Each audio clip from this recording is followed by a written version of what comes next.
요한계시록 7장 9절부터 17절까지 합니다.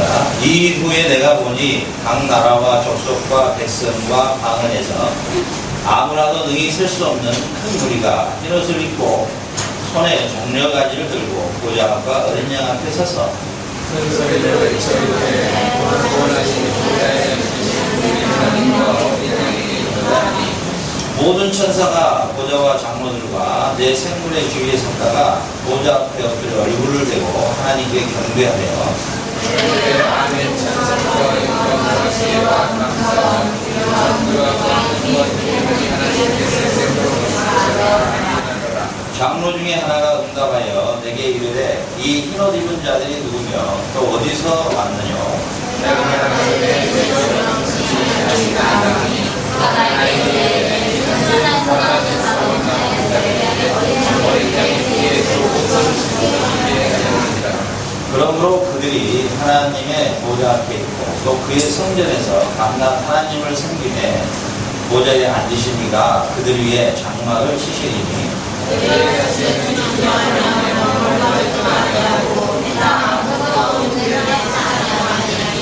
이는 보좌 가운데 계신 어린 양이 저희의 목자가 되사 생명수샘으로 인도하시고 하나님께서 저희 손에서 모든 눈물을 씻어주실 것입니다. 네. 저기 베이스 뽑아놓은 책을 빼버리세요. 또 하나 있는 거구나. 네, 가져. 그거 말고. 그거 빼. 됐어. 됐어.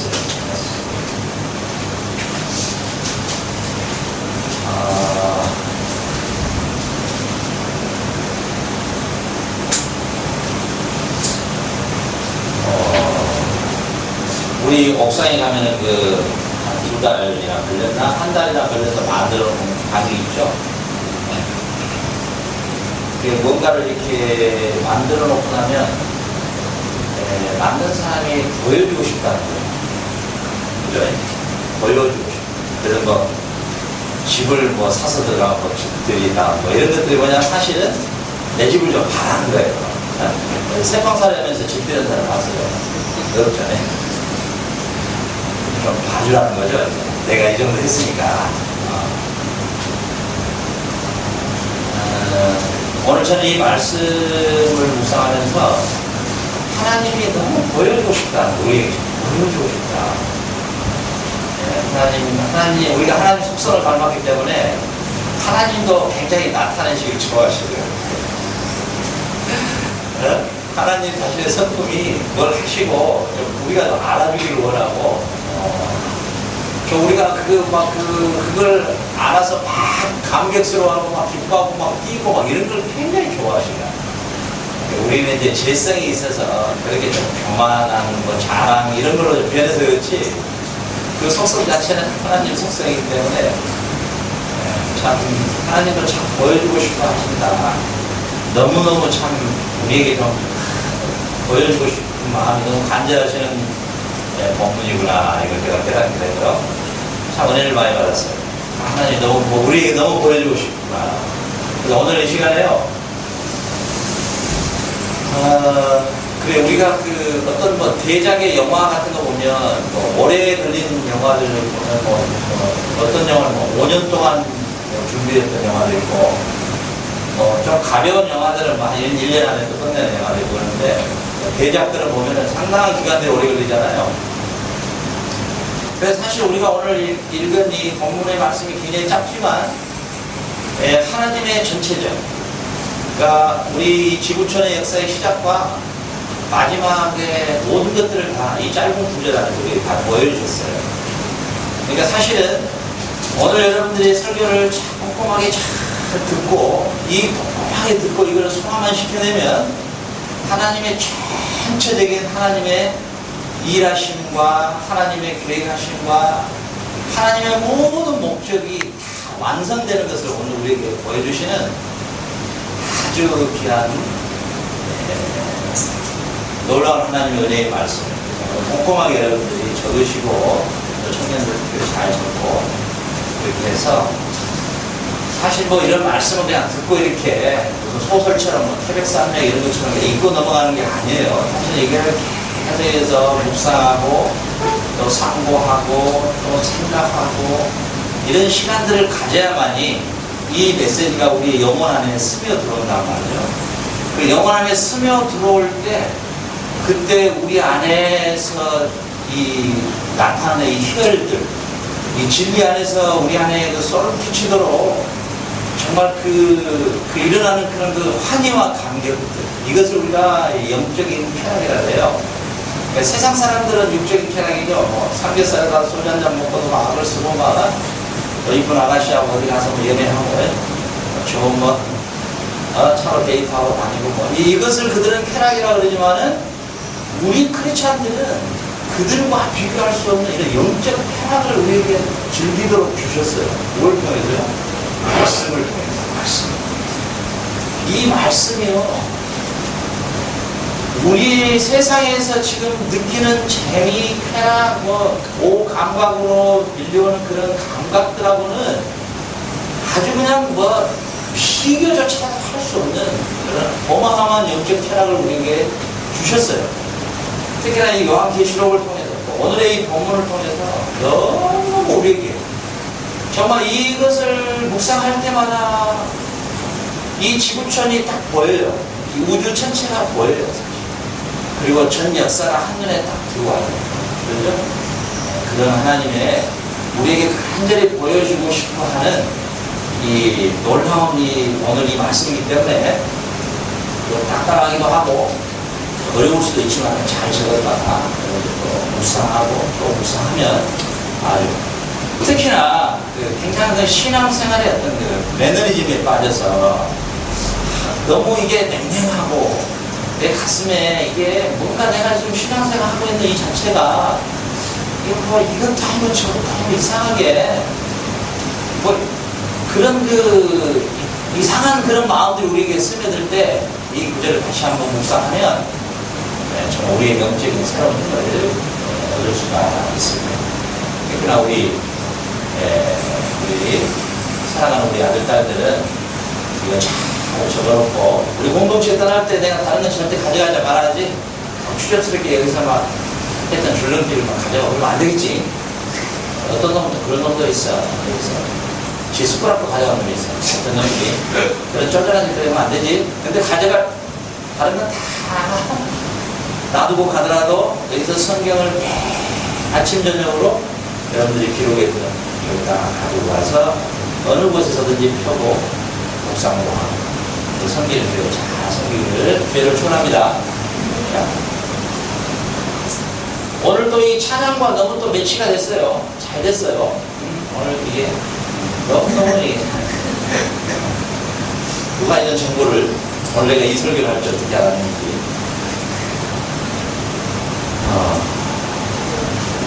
이 7장 9절에 보니까 이 후에 내가 보니 또 한편의 드라마 또 보여주셨어요. 뭘 보여주느냐? 각 나라와 족속과 백성과 방언에서 아무라도 능히 설 수 없는 큰 무리를 보여줬단 말이에요. 요한이 그걸 봤어요. 근데 이 사람들이 어떤 형태로 있는가 보았더니 전부 흰옷을 입었더라는 거예요. 흰옷을. 그래서 내가 천국 갔다 왔는데 흰옷을 입고 있더라. 그럼 뭐 조금 이해할 수 있어요. 근데 막 천국 갔더니 막 입장 혼란을 말하면 안 되겠죠. 천국 갔다 온 것, 그런 거 들을 필요가 없어요. 왜냐면 꿈에서도 천국을 많이 갔다 올 수 있어요. 알겠죠? 성경에서 말하는 천국, 성경에서 기록되어 있는 것을 정확하게 봐야 되겠죠. 근데 보니까 흰옷을 전부 입고 있는데 손에 가지를 들었는데 무슨 가지를요? 종려 가지를 들었더라. 그리고 어디에 이 수많은 사람들이 서서 있었냐면 하나님의 옥좌, 하나님의 보좌 앞과 그 보좌 우편에 계시는 어린 양 예수 그리스도 앞에 다 그 무리들이 서 있더라는 거예요. 그러면서 7장 10절에 큰 소리로 외쳐 가로되 구원하심이 보좌에 앉으신 우리 하나님과 어린 양에게 있도다. 이 찬양을 쉬지 않고 계속 천사들과 함께 그리고 흰옷을 입은 모든 신구약의 성도들이 구원하심이 보좌에 앉으신 우리 하나님과 어린 양에게 있더라. 계속 이 찬양과 존귀와 영광을 세세토록 돌리더라.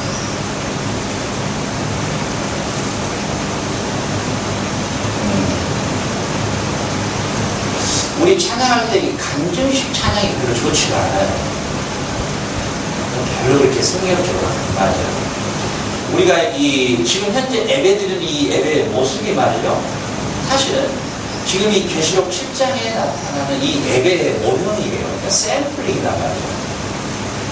그러니까 지금도 그 신구약의 모든 성도들과 천사들이 하나님의 보좌와 어린 양 앞에서 찬양과 존귀와 영광을 돌려드리는 그 찬송의 가사가 뭐냐면 구원하심이 보좌에 앉으신 우리 하나님과 어린 양에게 있도다. 이게 찬송이 제목입니다. 그러니까 교회에서 우리가 찬양을 준비하고 찬양을 올려드릴 때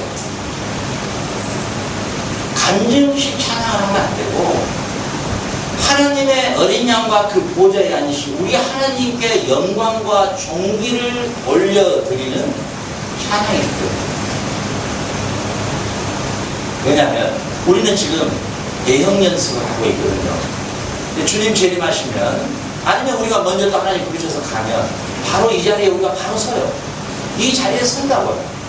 우리가 지금 신구약의 성도들이 흰 옷을 입고 종려가지를 들고 구원하심이 보좌에 앉으신 우리 하나님과 어린 양에게 있도다라고 지금 이 시간에도 찬양을 올리고 있는 이 틈바구니에 오늘 내가 하나님 부르시면 내가 그 자리에 딱 들어간다고요. 거기에 딱 들어가서 구원하심이 보좌에 앉으신 우리 하나님과 어린 양에게 있도다라고 우리가 찬양을 올린단 말이죠. 그렇기 때문에 이 땅에서 우리가 찬양을 드리는 것은 그분의 구원하심과 그분의 보좌에 앉으신 그 놀라운 구원하심의 그 역사를 우리가 영광으로 찬양으로 돌려 드리는 것이 우리의 1차적인 찬양의 목표가 되어야 된다는 것입니다.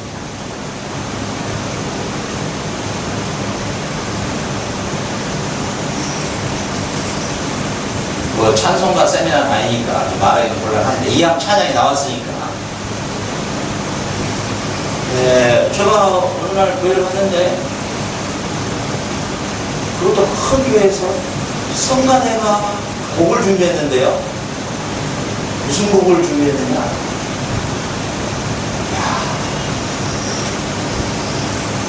그 가사 내용이 이거예요.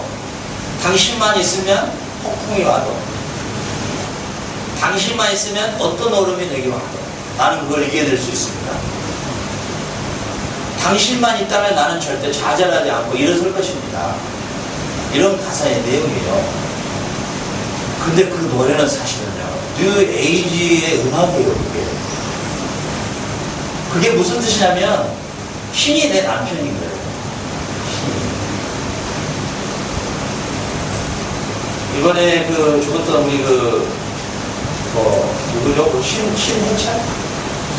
그 아내가 고백을 하더라고요. 그 사람은 나의 하늘이었고 그 사람은 나의 날개였다. 그 사람이 가고 난 뒤에 나는 날 수 없다. 남편이 신처럼 여겨졌다. 그 노래를 만든 목적은 어디에 있냐면요, 우리의 절대적 의존 상태는 내 남편이 될 수 있고 내 아내가 될 수 있지 신이 아니다라고 부정하는 곡이거든요. 근데 이 성가를 준비한 이 사람의 수준이 전혀 음악적인 역사적 배경이나 이런 것들을 고려하지 않고 마치 가요지만 팝이지만 뭐 여기에 뭐 주님만 끼어넣으면 되지 않겠느냐 이런 식으로 해서 하는데 전혀 그렇지 않아요. 우리가 이 땅에서 특히 우리 성도들이 찬양을 드리는 이 찬양의 주제는 구원하심, 우리를 죄와 사망에서 구원하신 그 보좌에 앉으신 하나님과 그 어린 양을 높여드리는 찬양이 돼야 된다는 사실. 이 하늘에서 하나님 앞에 찬양을 드리는 이 찬양의 제목이에요. 이게 찬양의 제목. 자, 그런데 이제 이들이 가지고 있는 게 뭐냐면은 이 흰옷을 입고 손에 종려가지를 들고 이 찬양을 올렸단 말이에요. 우리가 마태복음 21장 7절부터 쭉 보면은 예수님이 예루살렘에 입성할 때 예수님이 나귀 새끼를 타고 올라가죠. 그럴 때 그 백성들이 나와서 마태복음 20장 7절에 나귀와 나귀 새끼를 끌고 와서 자기들의 겉옷을 그 위에 얹으며 예수께서 그 위에 타시니 그 다음에 무리의 대부분은 그 겉옷을 길에 펴며 다른 이는 나무가지를 베어 길에 펴고 앞에서 가고 뒤에 따르는 무리가 소리질러 가는데 호산나 다윗의 자손이여 찬송하리로다 주의 이름으로 오시는 이여 가장 높은 곳에서 호산나 하더라. 자, 예수님께서 명만을 타고 올라가신 게 아니라 나귀 새끼를 의도적으로 타셨단 말이죠. 이것은 스가랴 선지자가 6장에서 스가랴 6장에서 메시아가 갈 텐데 그 메시아의 첫 번째 증거는 나귀 새끼를 탈 것이다. 이렇게 예언이 되어 있어요. 선지자가. 그가 나귀 새끼를 타고 예루살렘으로 입성할 것을 이미 예수님 오시기 전에 600년 전에 스가랴 선지자가 예언을 해놨단 말이죠. 그러니까 예수님은 의도적으로 나귀 새끼를 타셨어요. 의도적으로. 왜? 자기 자신이 메시아임을 그들에게 줘야 되니까. 알려야 되니까. 그리고 올라갔는데 그들이 호산나 호산나 다윗의 자손이여 이렇게 외쳤단 말이에요. 호산나 이 말은 그러면 우리를 구원하소서 이런 뜻입니다. 우리를 구원하소서. 우리를 구원하소서. 우리를 구원하소서. 다윗의 자손이여 이렇게 말했단 말이에요. 왜? 이스라엘 백성들은 다윗의 후손으로 메시아가 올 것을 확고하게 믿고 있었기 때문에. 그러니까 당신이 다윗의 자손으로 와서 우리를 구원할 호산나이십니다. 이렇게 외쳐줬단 말이에요. 자, 그런데 그들은 뭐예요? 그들은 예수님을 십자가에 못 박아버렸단 말이에요. 그 예수님을 그야말로 다윗의 자손으로 오신 메시아로 가장 먼저 환영하고 받아들여야 될 제사장이나 서기관들이 그를 뭐예요? 십자가에 못을 박아버렸단 말이에요. 그랬죠? 그런데 오늘 이 구절에서 어떻게 기록이 되어 있냐면 능히 셀 수 없는 큰 무리가 흰옷을 입고 마태복음의 그 장면을 그대로 가지고 있단 말이죠. 마태복음 21장에 그대로 가지고 큰 무리가 흰옷을 입고 손에 종려가지를 들고 보좌 앞과 어린 양 앞에 서서 뭐라고 외치고 있어요? 구원하심이 보좌에 앉으신 우리 하나님과 어린 양에게 있도다. 이렇게 찬양하고 있다는 사실이에요. 자, 여기에서 우리는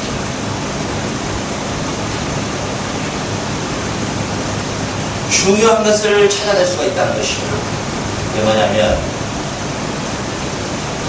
예수님께서 이 땅에 오셔서 우리를 지하 사망에서 구원하시려고 나귀 새끼를 타고 예루살렘으로 입성할 때 종려가지를 들고 호산나 호산나 외쳤지만 그들은 예수를 십자가에 박아버렸단 말이죠.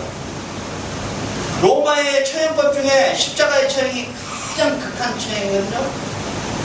강도, 살인, 유괴 이런 자들만 십자가 처형을 시키거든요. 이 유대인들은 예수님을 십자가의 처형, 로마의 가장 극한 처참한 그 당시 십자가에 달리는 사람들은 전부 어떻게 말하느냐?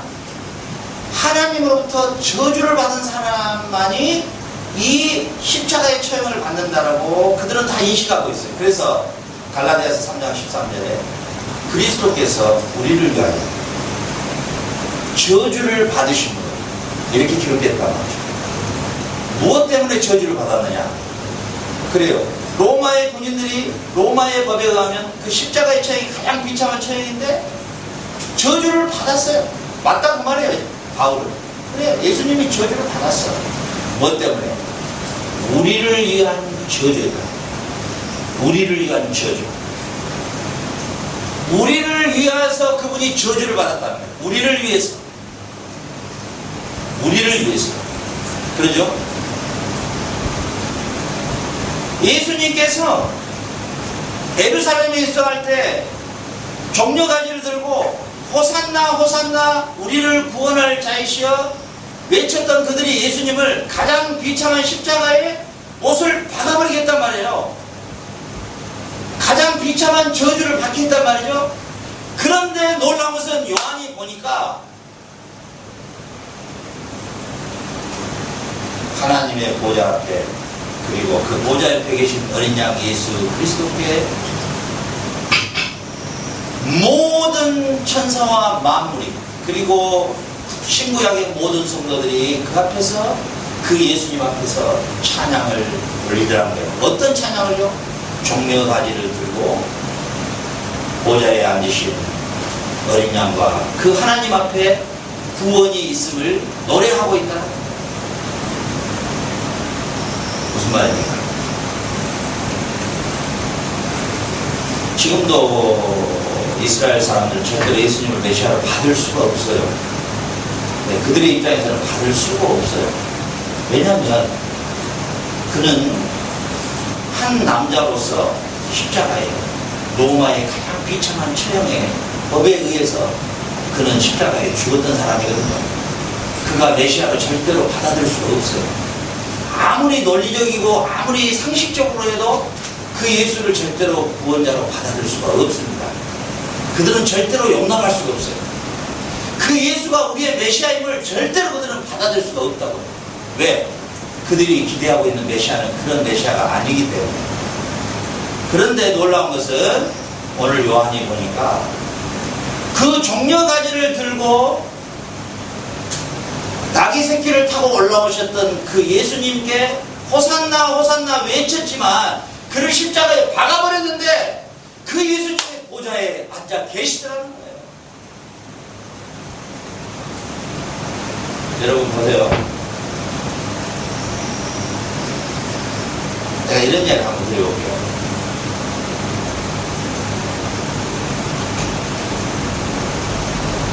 여러분들이 물론 믿음으로 내가 오늘 하나님이 나를 데려가셔도 내가 그 보좌 앞에 어린 양과 하나님이 계신 곳에서 찬양하는 그 무리 속으로 내가 들어갈 것이다라고 여러분들이 믿는다고는 말할 수 있겠죠?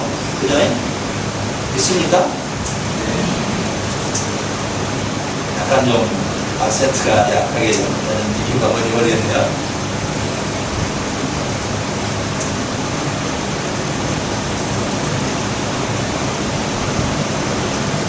한번 생각해보세요. 긴가민가 했는데 내 신앙이 긴가민가 했단 말이에요. 확고한 믿음, 확실한 그런 믿음이 아니고 좀 긴가민가 했어. 근데 오늘 하나님 내용을 다 취했는데 그때 수요밤 저녁에 우리 그 박 목사가 설교했던 본문 그대로 있네? 그대로네? 흰옷을 입고 정령가지를 들고 모든 신구약의 백성이 모여서 천사들까지도 구원하심이 보좌에 앉으신 하나님과 그 어린 양에게 있더라고.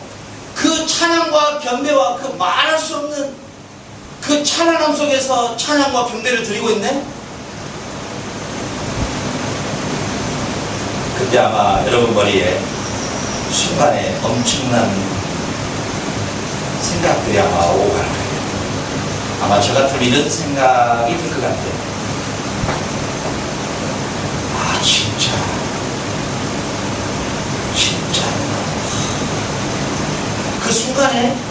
그 순간에 그냥 갑자기 우리의 머릿속에서 여러분의 머릿속에서 내가 왜 그렇게 살았을까 세상에.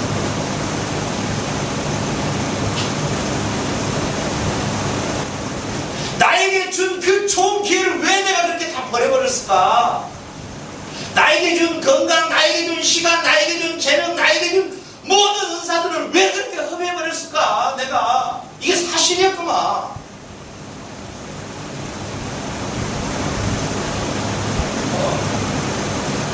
용이야, 이리 오라. 잘한다. 너 참 고생했지. 너 그때 공동체에 망고 따라주느라고 고생했네. 이 어려운 자 내놓을 거는 인물뿐이었던 이수 목사 생기가 없어. 그분 머리 참 너가 일주일마다 카트해주느라고 고생했지.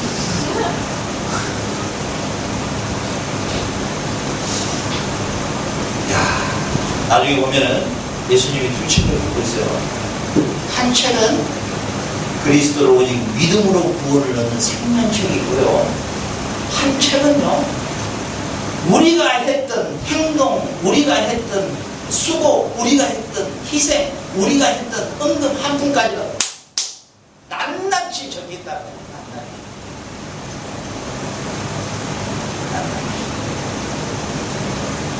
일단 불신자들은 책을 볼 것도 없어. 안 믿었으니까 무조건 가짜를 제끼는 거야. 주님의 백성은 오 우리 한명이 왔네. 오 고생했어. 아이고 용이가 고생했네. 그 어렵게 공장 별로 장사도 안 될 때 아유 교회 성민이라고 헌금 많이 하고 그래 이리 와라. 옷으로 좀 갈아입고 오늘부터는 이제 디자인 건드지 말고 나랑 놀자. 우리 찬양하자. 여러분 그럴 때 어떤 생각이 들까? 난 그 생각을 하면요 소름이 확 끼쳐요. 이게 전설의 고향 2가 아니란 말이에요. 여러분 이게 전설의 고향이 아니에요. 이게 실체화된 거란 말이죠. 이게 실체예요. 지금 이 시간에도 천사와 신구약에 믿었던 모든 성도들이 함께 어린 양과 보좌에 앉으신 하나님, 그 보좌 옆에 앉으신, 우리가 6장에 모였지만은 예수님이 부활의 영광을 가지고 계시지만은 여전히 가지고 계신 것이 뭐였어요? 용이야 이리 오라 고생했다 이럴 때 손에가 못자국이 그대로 보여있어요. 그 창을 맞았던 창자국을 그대로 가지고 계신단 말이에요. 주님은 그분이 그 가시멜로관을 쓰고 망치로 때려버렸을 때 그 가시멜로관이 못에 박혀버렸던 그 흉터를 그대로 가지고 계셔. 요한은 그걸 봤단 말이에요. 6장에서 미쳐버려요. 그걸 보고 일찍 죽임을 당한 어린 양으로 서 있더라는 것이에요. 여러분 그분 앞에 여러분이 언제 여러분을 부르실지 몰라요. 주님이 언제 여러분을 오라 할지 몰라요. 근데 그게 실체가 되어 있단 말이에요. 실제적 상황이에요. 실제적 상황. 여러분이 그때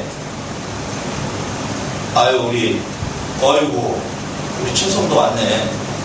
아이고 이 믿은 일 얼마 안 됐는데 길목에 가서 부도를 많이 쳤는데 내가 그날 와가지고 얼마나 내가 고민을 많이 했는데 우리 공동체에 회개했어요. 회개. 아이고 이거 선생님 이거 너무 좀 소비가 많겠다.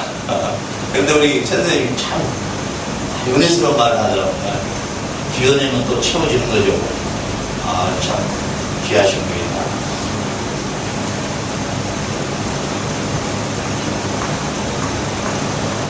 제가 좀 옛날에는 좀 설교를 막 이렇게 좀 공식적으로 많이 하려고 했었는데 제가 조금 철이 들고 보니까 그게 아니고 이 진리의 말씀의 자체가 우리들의 영혼에 스며 들어와야 돼요. 여러분의 삶에 실체화로 다가가야 한다. 여러분의 심장 안에 이게 실체화로 딱 부딪혀 들어와야 돼요. 그래 내가 그 자리에 선다면 만약 오늘 나를 하나님이 불렀으면 오늘 나를 불렀단 말이에요. 주님이 그 어린 양의 보좌 앞에 신구약의 모든 성도들이 천사들과 함께 그 구원하심이 그 놀라우신 우리의 안 됩니다. 딱 하나뿐이 없어요. 딱 하나. 그래 이 도울이라는 사람이 김수환 추기경하고 대답을 했는데 도울이라는 사람은 우리 노무현 대통령하고 10년 대화도 하고 잘해요. 나름대로 우리 한국 사람들이 어떤 사상가다, 이 시대의 설이다, 이런 말들도 많이 하고, 그분이 또 신학도 공부한 분이에요. 신학도. 아마 그분이 한신대인가 아마 공부를 좀 했을 거예요. 요한복음도 강의하고 그래요. 그분이 김수환 추경할 때 이렇게 물어보더라고. 이 기독교는 왜 이렇게 배타적이냐, 타종교에 대해서. 다른 종교도 종교 나름대로 구원이 있는 거 아니냐, 이렇게 물어보더라고. 그러니까 이 김수환 추경이 하는 말이,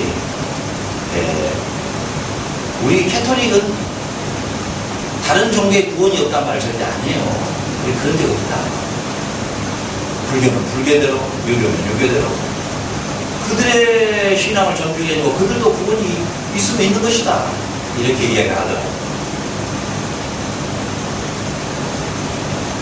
조영규 목사가 동국대인가 어디를 가가지고 설교를 하는데, 강의를 하는데, 자기 첫 쪽은 불교를 하는 거야.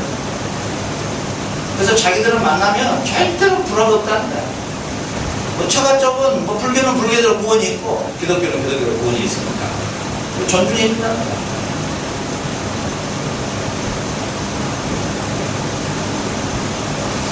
여러분이 번영이라는 말이 굉장히 위험한 겁니다. 번영. 알겠죠? 번영. 이 번영이라는 말이 굉장히 좋은 단어 같은데 우리 신앙에서는 아주 위험한 거예요. 그래서 이 번영이라는 것에서 번영신앙이다. 이 번영이라는 것은 우리가 신앙의 본질을 완전히 망가뜨려버리는 아주 독버섯 같은 존재예요. 교회는 부흥을 시키려고 하면 본질로 돌아가려고 하는 노력이 있어요. 복음으로 돌아가려고 하는 게 교회지, 부흥을 하려고 하는 교회는 그건 번영으로 가버려요. 그래서 순복음교회로, 캐토릭으로 그렇게 가버려요.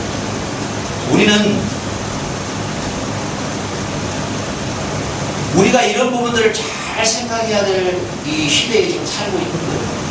알겠죠?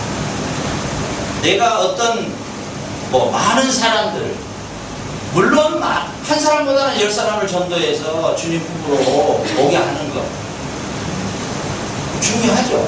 중요하죠. 설교자도 한 사람 놔두고 설교하는 것보다 100사람 놔두고 하는 게 더 낫죠. 그것은 중요한 건 뭐냐면 100사람을 모으기 위한 목표가 돼서는 안 된다는 거예요. 교회는 그런 본질이 아니에요. 번영의 본질이 아니에요. 하나님 나라의 확장과 하나님 나라의 이루어짐을 성경으로는 두 가지의 비유로 말씀하셔요. 하나는 누룩 비유예요. 부정적으로 말할 때는 사단의 역사고, 긍정으로 말할 때는 누룩이 조그만한 밀가루에 떨어지는데 그게 조용히 부풀어 가는 거예요. 하나님 나라는 막 시끌벅적하지 않아요. 조용히 진행하는 거예요. 또 하나는 미란의 법칙이에요. 한 사람이 썩고 새 생명이 잉태돼요. 주님이 죽고 우리가 잉태돼요. 우리가 또 죽고 또 하나가 잉태돼요. 이 법칙이에요. 그런데 교회가 번영, 부흥, 성공 이런 쪽에다가 목표를 딱 두는 순간부터 이 교회는 망합니다. 그 교회는 망하는 거예요.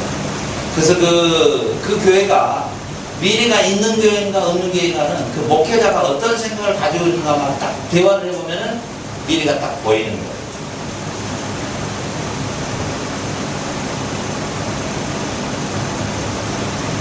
왜냐? 교회는 주님 오시도까지 어린 양 예수의 피가 선포되는 것입니다. 어린 양 예수의 피. 우리를 구원하심이 하나님 보좌와 어린 양에게 있으며, 또한 장로들에게 물었는데 이 사람들이 누굽니까? 어린 양의 피에 그 옷을 씻어 희게 된 자들이다. 예수의 피로 말미암아 희게 된 자들만 구원에 참여하게 돼 있단 말이죠. 희게 된 자. 여러분, 하루의 삶 속에서 예수님의 피를 얼마나 묵상합니까? 그리고 그 피가 얼마나 나에게 가치를 느끼게 합니까? 그 피값이 얼마나 나에게 절대적 가치가 됩니까? 그 예수의 피가 얼마나 나에게 존귀하게 느껴지냐 말이죠. 그 예수의 피가 없으면 우리는 아무 소망이 없는 거예요. 우리 사람의 생명이 피에 있듯이, 피가 빠지면 죽듯이, 우리의 신앙에 예수의 피의 고백이, 예수의 피의 복음이, 예수의 피의 주님의 십자가가 우리의 영혼 속에서 매일마다 숨쉬고 매일마다 우리 안에 운행되고 우리 안에 맴돌고 우리의 머릿속에, 우리의 영혼 속에 가득 채워지지 않으면 우리는 다 번영으로 가버리는 거예요. 내 사업의 번영 때문에 주님과 멀어지고, 내 가정의 번영과 평안하는 명목으로 주님과 멀어지기 시작하고, 이 눈에 보이는 이 새 속에, 이 눈에 보이는 이 잠시 보였다가 사라지는 이 현상계에 내 모든 절대 관심을 다 뺏겨버리고,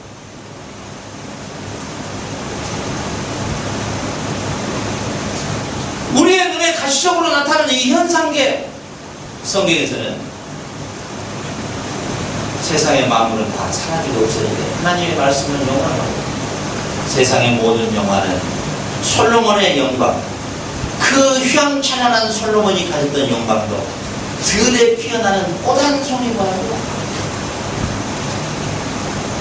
가치가 없는 영광입니다. 우리 이 땅에 살 때는요, 그냥 한 벌 옷 입을 거 있으면 돼요. 그리고 색이 모릅니다. 물론 하나님이 내가 그렇다고 이원화된 신앙을 말하고 있는 건 아니에요. 내가 돈을 수천억을 가지고 있는 재산가라 할지라도 한 벌의 옷으로 만족하고, 그가 진정한 크리스찬이면 나는 최소 것으로 살고 남을 위해서 최대 것으로 베푸는 게 크리스찬의 물질이 아니에요. 그게 성공과정. 내가 지혜가 있으면 지혜 없는데 그들에게 지혜를 도와주는 것이고요. 그렇죠. 내가 아무리 누릴 수 있어도, 내가 아무리 가질 수 있어도, 내가 아무리 즐길 수 있어도, 그렇죠. 주님의 나라와 그를 위하고 우리를 구원하심이 그 보좌에 앉으신 어린 양과 하나님께 있습니다. 그리고 그 십자가의 피로 나를 희귀하시고, 그 주님을 위해서 우리의 짧은 생을 살아가는 일이에요.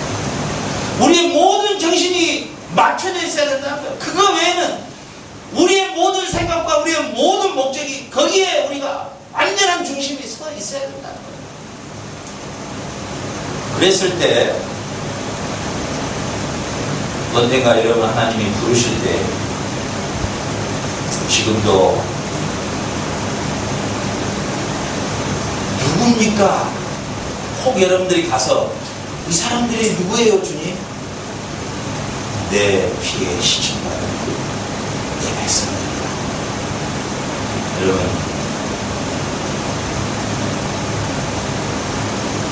삼 곱하기 3은 9다. 예수님 십자가의 죽음, 그리고 죄에서 구원, 시시시에서 말하는 시대문명, 사형리, 이거 도시가 된 도표가 아니에요. 헬라 철학적 사고에서 나온 논리예요. 그런 게 복음이 아니에요. 단절된, 연결된, 이게 아니에요. 복음은 말이에요, 실천. 실천은 뭐냐면, 그 예수님의 어린 양의 피로 말미암아 내 존재가, 내 전 인격이, 내 전 가치관이, 내 전 삶의 목적이, 내 전 모든 희망이 그리스도의 영광에 맞춰지는 거예요. 그게 구원이에요. 오늘 주님은 이 계시록의 7장의 이 모습을 우리에게 보여주시기를 원하시는 목적이 어디가 있을까요? 어디가? 우리가 이 땅에 비록 땅에 속해 살지만은 우리는 하늘에 속해 살아가는 존재예요. 우리가 땅에 살고 있지만은 하늘에 속해서 살고 있는 존재로 우리는 항상 생각하고 살아야 된다는 거예요. 어디에 따라요? 우리를 구원하신 하나님과 그 보좌의 어린 양 앞에 흰옷을 입고 그 어린 양의 피로 씻음받은 그 백성으로서 오늘 우리가 하루를 살기를 원하시는 거예요. 우리의 하루의 삶, 우리의 하루의 삶.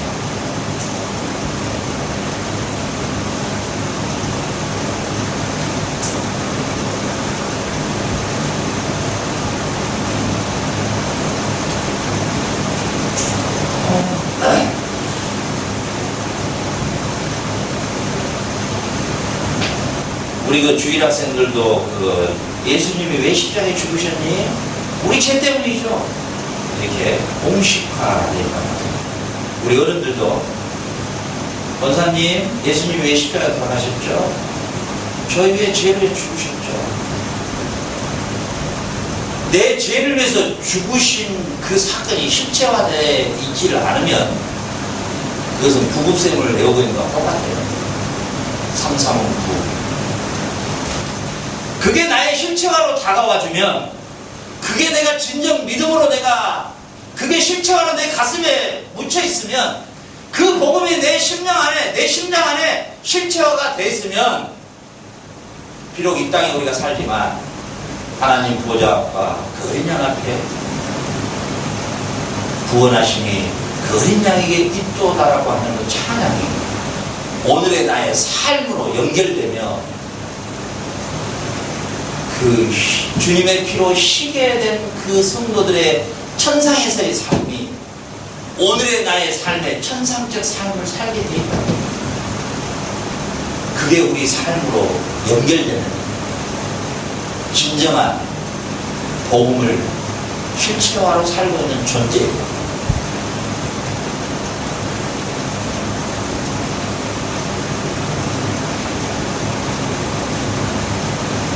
세상에 살아가는 가치관과 세상 사람들의 논리와 세상 사람들이 살아가는 방식과 여전히 그렇게 똑같은 방식으로 그 룰에 맞춰서 그대로 살아가면서 보좌에 계신 하나님과 그 어린 양에게 있는 구원을 찬양할 수는 없는 겁니다.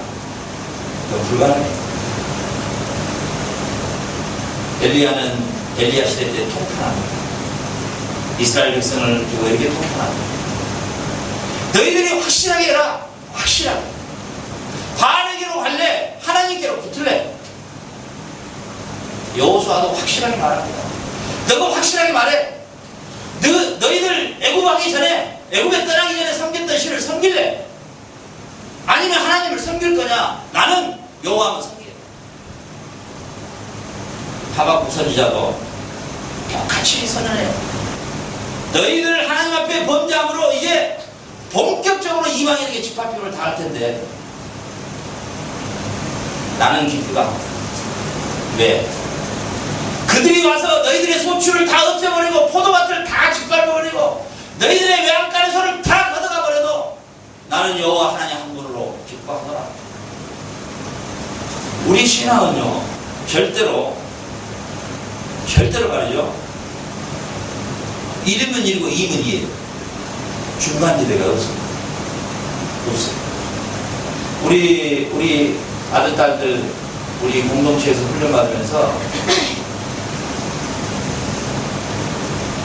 자매들의 이 나이에서는 제가 지도하는 게 이해가 안 갈 때가 너무 많죠, 사실.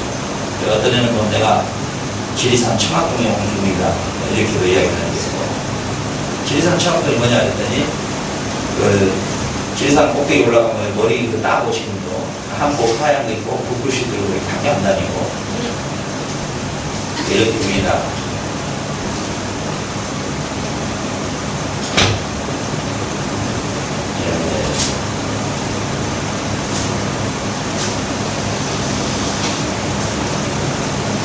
우리 사실 말이죠. 이 동영상이나 뭐 유튜브 들어가면 막 설교 가요. 막 홍수예요. 홍수죠.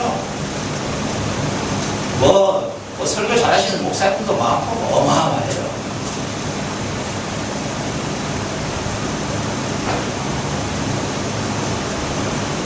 우리나라 기독교, 한국 기독교가 들어온 지가 한 120년 가까이 되거든요. 120년. 캐톨릭이 조금 한 10년 정도 빨라요.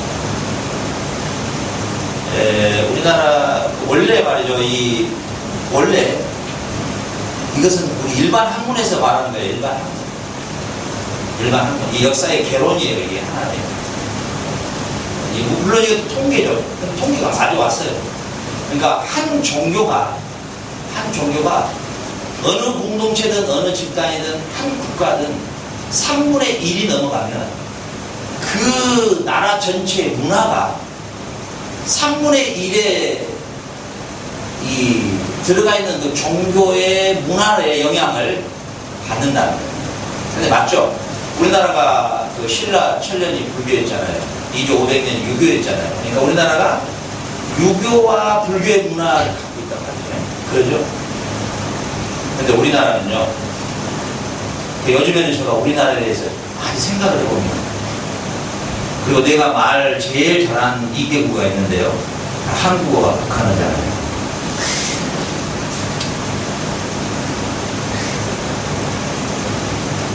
우리나라 사실 기독교 인구 500만 안 됩니다.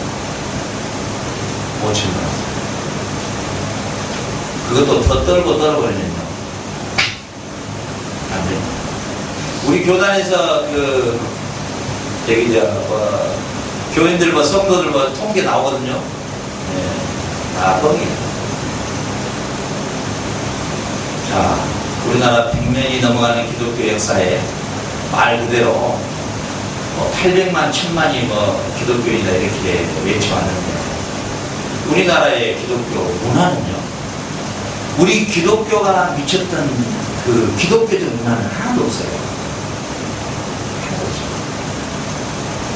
우리 그 옛날 크리스찬 선교사님들이 와서 세웠던 그 중고등학교 있죠? 싹 사립화됐어요.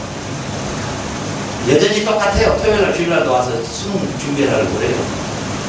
선생님도 크리스찬 선생님이 없어. 담배 피우고 설교 다 해요. 또 옛날에 우리 순수하게 우리 선교사님들이 와서 세웠던 병원들 있잖아요. 더 비싸 가지도 못하고. 그 대학들 연세대, 우리 그 연세대 같은 경우는 언더우드 1, 2, 3세로 와서 다 세웠던 대학이잖아요. 어디 갔어요? 없어요. 없어요. 문화가 정착이 안 되는 문화가. 그러면 결국은 뭐예요? 이게 어디에서 이게 문제가 있었을까요? 어디에서 있다고 생각해요? 이 바른 복음에서 안 된다. 우리 기독교 장로가 무려 2사람이 대통령이었어요. 그죠? 우리 김영삼 대통령, 우리 누구예요? 호박인지 누구지? 이분이 대통령이었어요. 기독교적 문화의 유산이 남았어요? 왜 그럴까요? 성경에 대한 바른 이해가 안 됩니다. 그리고 복음이 무엇인가를 아직 3 곱하기 3은 9다는 알고 있지만 뭐예요? 복음의 실체화가 안 돼 있다. 복음의 실체화로 다가와 있는 성도가 몇이냐? 복음의 실체화. 복음의 실체화는 전 인격의 구원이에요. 구원은 우리의 영혼의 구원만이 아니고 우리의 전 사고와 우리의 전 모든 것들의 변화죠.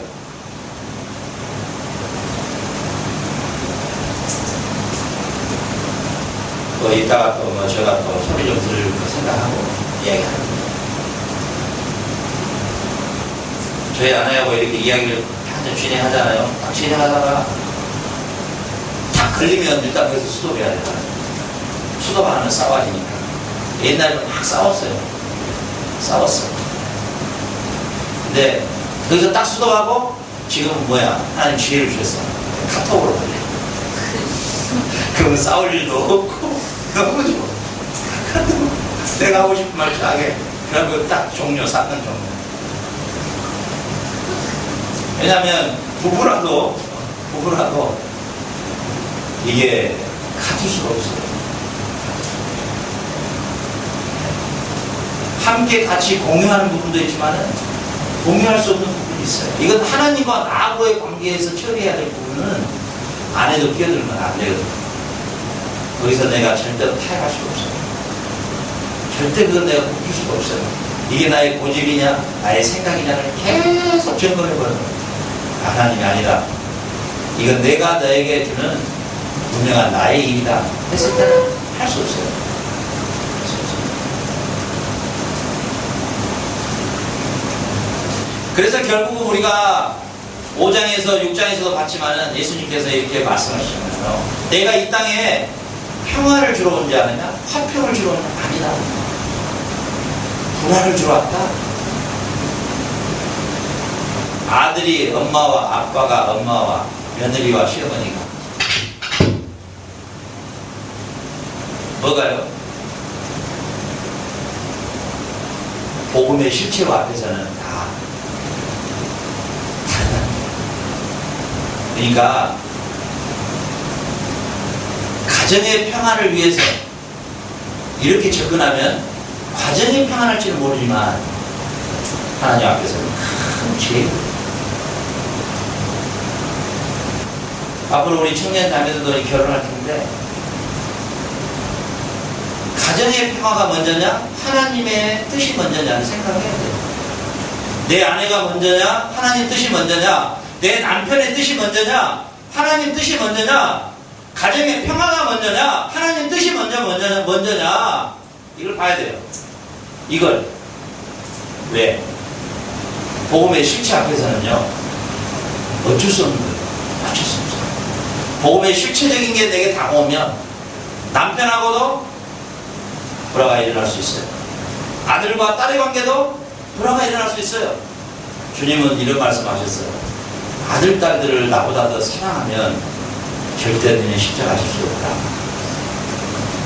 저도 에스더가 우리 정을 띄워보려고 노력을 많이 하죠. 특히나 에스더의 정 아빠는 딸에게 약하니까 틈만 있으면 내 지갑에 돈을 막 빼가고 그러는데 노력을 많이 하죠. 자기 엄마가 별로 이렇게 슬픈 얘기였는데 저거에 와가지고 막 애교를 떨면서 그것은 그래도 아빠 이렇게 안 낳게 해서 그러면 이게 갑자기 혼란이 확 나와.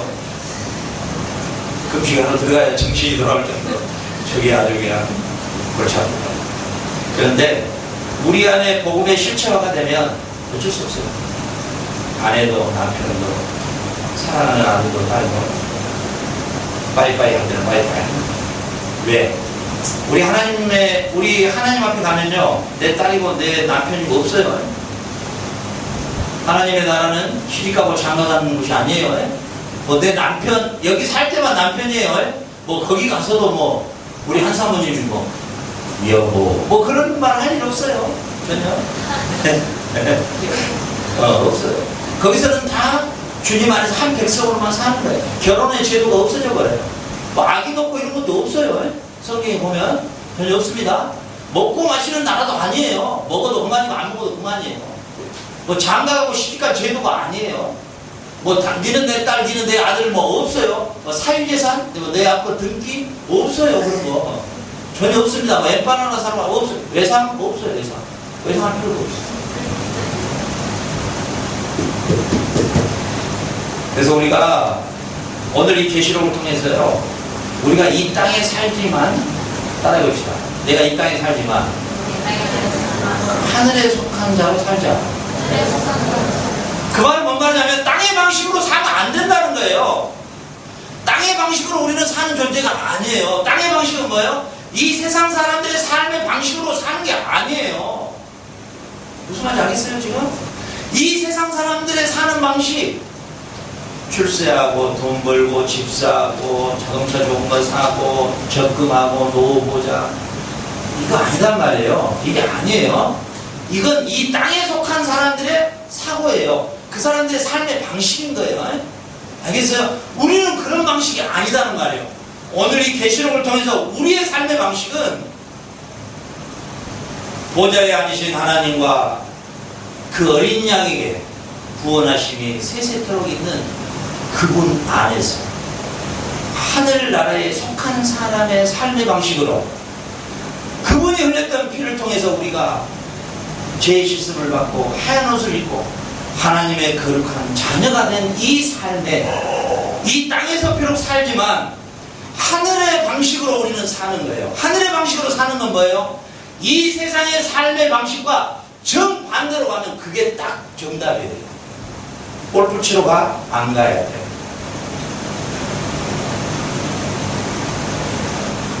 이해가죠? 이해가죠? 외제차 타? 안 타야 돼. 메이크업 사이고? 안 사이고요. 외식 많이 해야 돼? 안 해야 돼. 세상 사람들, 세상 사람들이 사는 방식의 정반대로 돌아서는 게 하늘에 속한 사람의 삶의 방식이라니까요. 여러분 또 이런 이야기 부담되죠? 부담 한번 더 느끼세요. 이해 안 되시는 계시록 7장 16절에 보면 이렇게 주님이 우리에게 이루하셔요. 저희가 다시 줄이지도 아니하며 목마르지도 아니하고 해나 아무 뜨거운 기운에 상하지 아니한다. 이제 주님이 이렇게 말씀하시죠. 이제 절대 너희들 줄이지 않는다. 너희들 절대 목마르지 않아. 이제 너희들 절대 어떤 뜨거운 기운도 상하지 않아. 이제부터는 걱정하지 마. 이제부터. 이 말이 뭔 말이에요? 예수님이 누가복음 6장 20절에 이렇게 말씀하셨어요. 제자들에게 참 가난한 자가 복이 있다 이렇게 말씀하시면서 누가복음 6장 21절에 잘 적어놓고 가서 보세요. 줄인 자는 복이 있나니 너희가 배부름을 얻을 것이요 우는 자는 복이 있나니 너희가 후술날이 올 것이다. 그런데 6장 25절에 화 있을진저, 이게 저주의 이 메시지입니다. 너희는 지옥 가야 될 백성이야 이 말이에요. 화 있을진저, 너희 이제 배부른 자여 너희는 줄이리로다. 자 보세요. 이 땅의 사고의 방식에 따라 이 땅에서 배불렀으면 하나님 나라에서는 줄일 거고, 이 땅에서 하나님의 나라 백성으로 살기 때문에 줄였다면 하나님 나라에서는 배부를 것이다. 그리고 너희가 이 땅에 웃었으면 하나님 나라에서는 애통하며 이를 가며 울 것이다. 여러분 결론은 뭡니까? 결론은 오늘 이 계시록에서 우리에게 이 말씀을 주시는 거예요. 너희는 다시 줄이지 않을 것이다. 그 말은 뭔 말이에요? 그 하나님 나라의 그 흰옷을 입고 보좌에 앉으신 하나님과 그 어린 양 앞에서 세세토록 영광을 돌리는 그 백성은 이 땅에서 줄였다는 거죠. 이 땅에서 줄였다는 겁니다. 주의 나라와 그를 위해서 줄였다는 거예요. 내가 누리고 싶고 내가 먹고 싶고 내가 입고 싶고 내가 가지고 싶은 것을 줄였다는 거예요. 세상의 방식에 내가 절대 채우지 않았다는 거예요. 뭐 때문에? 그 나라와 의를 위해서. 그 나라와 의를 위해서. 네가 세상에서 줄였느냐? 너는 절대로 줄이지 않을 것이다. 반대로 네가 세상에 배불렀느냐? 너는 줄일 것이다. 네가 세상에서 웃었느냐? 너는 울 것이며 네가 세상에 울었느냐? 너는 웃을 것이다.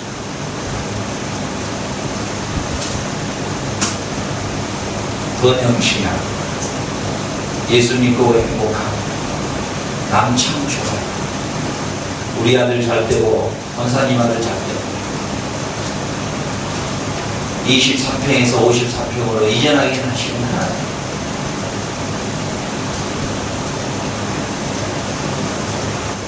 내가 53평의 아파트를 얻을 돈이 있어도 23평에 살고 나머지 23평의 평수를 교회를 위해서, 성도를 위해서, 하나님 나라의 선교를 위해서, 전도를 위해서 사용하는 게 그게 하늘에 속한 백성의 삶이에요.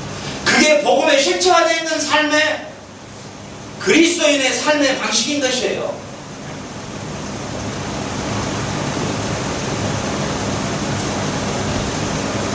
제가 예수님 만나기 전에 연애 시절 때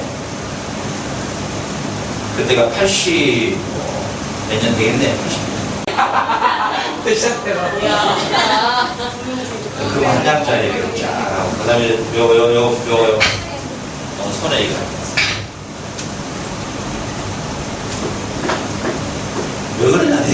야, 니 왜 그러냐 진짜. 가만히 놔둬라. 이거 지금 앰프가 지금 머리가 뽑아졌다 안 뽑아졌다 이러니까 소리가 나잖아. 그대로 놔둬. 나중에서만.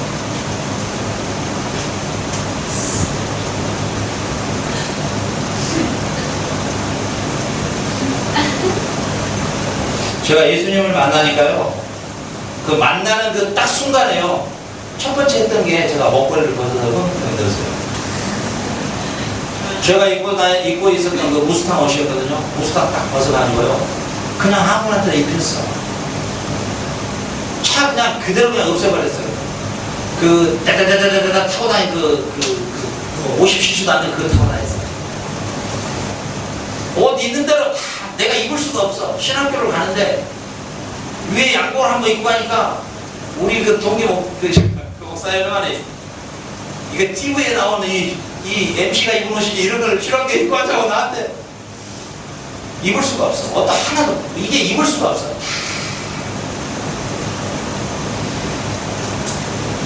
뭐 깨끗한 거 좋아하고 화려한 거 좋아하고 뭐 분위기 좋아하고 그렇게 살아왔지만 내가 예수님을 만나고 그 예수님의 그 복음이 나에게 실체화되니까 나에게 관심이 아무것도 이 세상에 보이지 않아. 나에게는 유일한 딱 하나 관심은 뭐냐. 주님이 나를 부르실 때까지 어떻게 이 복음을 많은 영혼들에게 전할 것이냐. 이거 외에는 아무 관심이 없는 거야. 아무것도 좋은 것도 없고 아무리 좋은 걸 봐도 옛날에 다 봐버린 거고 아무리 좋은 걸 접해도 옛날에 이미 다 접했던 거고 해 아래 새 것이 아무것도 없어. 오직 새 것은 뭐냐? 복음이야. 할렐루야.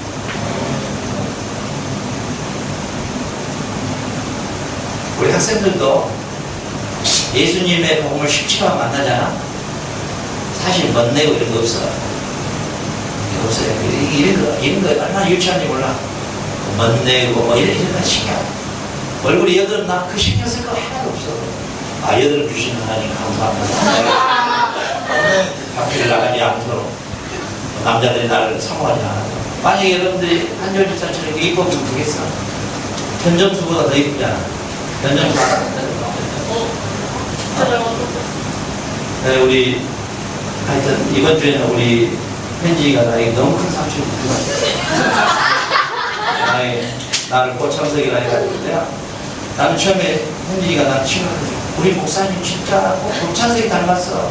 이래 그래서 난 또 흥분해가지고 빨리 찾아봤지. 꽃창석이 완전 산적이더라고. 목사님도 놀라셨잖아요.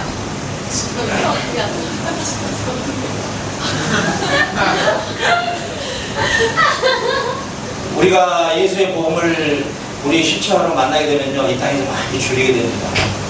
그리고 이 땅에 관심 없어요.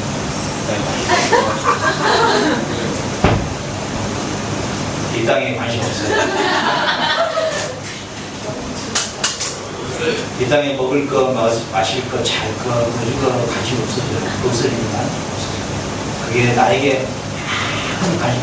나에게 관심은 그 시간이면 성경 문장 하나 더 외우고 싶고, 그 시간이면 내가 기도 한 번 더 하고 싶고, 그 시간이면 내가 어떻게 하면 내가 복음을 효과적으로 전할 것인가에 절대 관심이고, 내 수중에 단돈 얼마나 더 들어오면 이걸 어떻게 해서, 이걸 복음에 가치 있게 사용할 것인가. 오직 여기에만 집중이 돼 있지, 그 외에는 아무 관심이 없어요. 아무 관심이. 저는 정말 매년 7월이면 기회를 한 번씩 먹었거든요. 예수님 얼마나 뚱이를 보고 내가 회개하죠. 근데 그렇게 먹어 제끼고요. 전부 죄짓는 일이에요. 내 인생을 하게 됩니다. 예수님을 지금 만난 이 시절에 여러분도 마찬가지, 저와 여러분 마찬가지. 우리가 예수님을 실체화적으로 만나면요, 돈이 내게 물질이 세워지든, 내게 시간이 주어지든, 내게 건강이 주어지든, 어떻게 내가 이 보좌 앞에 계시고 이 보좌에 앉으신 하나님과 우리를 구원하신 어린 양 예수의 이 놀라운 피 묻은 복음과 이 피로 말미암아 희게 되는 이 놀라운 구원의 소식을 우리가 어떻게 하면 전할 것이냐. 여기에 우리의 전 삶의 목표와 전 삶의 초점이 맞춰지는 거예요. 오늘 이 계시록을 마치 하나의 책처럼 읽어 넘어가면 무슨 의미가 이게 있겠냐는 거예요, 우리한테. 이게 무슨 의미가 우리에게 다가오겠냐. 그죠? 아, 보좌에 하나님이 계신 것 같구나. 예수님은 그 옆에 계시구나. 아, 힘을 입은 사람들이 찬양하고 있구나. 그것이 나의 삶과 무슨 의미가 있냐는 거예요. 그게 나에게 실체가 되지 않으면 그게 나하고 무슨 의미가 있냐는 거죠. 아, 그것은 무슨 의미가 있냐는 거예요. 마치 그림이잖아요. 마치 그냥 전세로 고향에 나오는 영화의 한 장면이잖아요. 그게 나하고 무슨 관계가 있냐는 거죠. 그러나 사도 요한을 통해서 이 계시록을 우리에게 오늘 보여주신 하나님의 진정한 보여주심의 목적이 어디에 있겠어요? 너희가 비록 땅에 살지만 하늘에 속한 사람처럼 살아라. 하늘에 사는 것처럼. 그리고 너희들의 삶이 그리스도와 하나님의 중심적 삶으로 오직 그 보좌에 앉으시고 우리를 죄와 사망에서 구원한 하나뿐이 없는 내 아들을 보내서 너희의 죄를 희게시게 하는 이 복음 안에서 너희들이 이 땅에 살아라. 이 잠깐 보이다가 사라지는 이 땅에 속해 살지 말고 하늘에 속한 사람으로 이 땅에 살 때 주려라. 나 때문에. 이 땅에 살 때 울어라. 나 때문에 너희들이 누릴 수 있어도 누리지 말고 배부를 수 있어도 배부르지 말고 줄이면서 이 땅에서 많이 울고 나와 그 나라를 위해서 너를 위해서 희생한 내 아들 그리스도를 위해서 너희들이 이 땅에서 줄이고 울어라. 그러면은 내가 이제 너에게 말하노니 너는 이제 다시 줄이지 않을 것이다. 이제 다시 울지 않을 것이다. 여러분 주님에 의해서 울어봤어요? 주님에 의해서 줄여봤어요? 진짜? 줄여봤습니다. 주님에 의해서 줄여봤어요.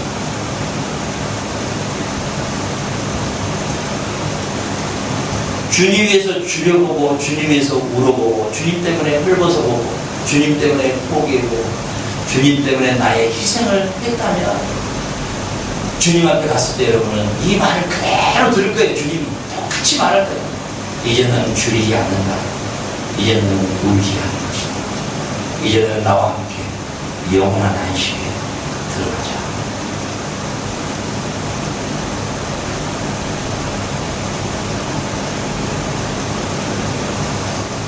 우리 소녀시대나 이 이쁜이들하고 밖에를 나가면요, 얘들이 어떻게 나를 유혹해버렸는지요. 어느 정도 유혹하냐.